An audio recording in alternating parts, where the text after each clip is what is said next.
भारत और बांग्लादेश के बीच पहला टेस्ट मुकाबला और दूसरे दिन का पहला जो घंटा है उसने तय कर दिया कि बांग्लादेश की टीम यहां आकर फंस गई है। बांग्लादेश के खिलाड़ी यही सोच रहे हैं कि भाई जब हम गेंदबाजी करते हैं 144 पर 6 विकेट गिराने के बाद ये टीम तो 400 बना ले रही है और जब बैटिंग करने आ रहे हैं तो इस तरीके से हर बॉल डाली जा रही है कि लग रहा है कि अब नहीं तो अब खिलाड़ी आउट हुआ। और पहले सेशन में आकाशदीप और बुमराह ने जिस तरीके से गेंदबाजी करी, बांग्लादेश की हालत खराब हो गई है। 22 रनों पर 3 विकेट उनके गिर चुके हैं और यहां से वापसी कर पाना बहुत बड़ी बात है और कहीं ना कहीं उनके ऊपर पारी का खतरा यहां पर रहेगा ही कि किस तरीके से अभी तक का उनका प्रदर्शन रहा है।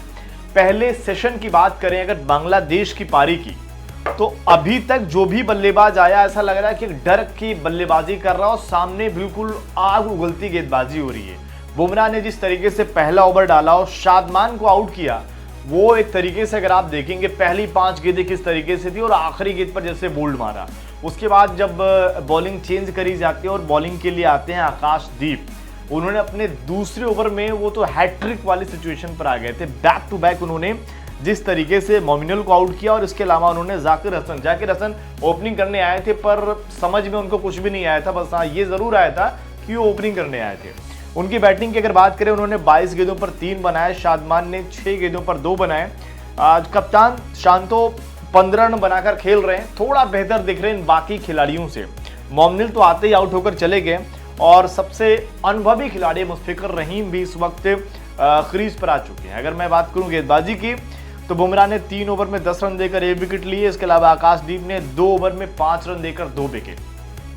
ये है अभी तक का पूरा हाल और ऐसा लग रहा है कि यहां से बांग्लादेश के लिए चीजें बहुत मुश्किल हो जाएंगी। इससे पहले भारतीय टीम ने अपने कल के स्कोर से आगे खेलना शुरू किया। सबकी नजरें थी जडेजा के शतक पर। जडेजा का शतक नहीं हो पाया, जडेजा 86 रन बनाकर आउट हो गए और शतक नहीं बनाया, लेकिन उन्होंने जबरदस्त पारी खेलकर इंडिया को बचा लिया। अश्विन 113 बनाते हैं। इसके अलावा आकाशदीप बैटिंग से भी 17 रनों की एक इंपॉर्टेंट पारी खेलकर चले जाते हैं। लेकिन अब यहां पर बड़ा सवाल यही रहेगा कि कैसे बांग्लादेश की टीम यहां से आगे बढ़ती है, क्योंकि भारत भी सिचुएशन में आया था अपनी पहली पारी में और पहले ही सेशन में आया था। तो ऐसे में बांग्लादेश के पास उनके कप्तान और मुश्फिकुर रहीम के पास कैच, ऐसे में मुश्फिकुर रहीम और कप्तान शांतो के पास जिम्मेदारी कि अपनी टीम को यहां से वो कैसे आगे लेकर जाते हैं और टीम को मुश्किल से निकालते हैं। लेकिन जो कि बहुत मुश्किल है क्योंकि सामने बुमराह और आकाशदीप और इसके अलावा सिराज गेंदबाजी कर रहे हैं। आपको क्या लग रहा है कि बांग्लादेश यहां से पलटवार कर पाएगा? कमेंट करके अपनी राय जरूर दें।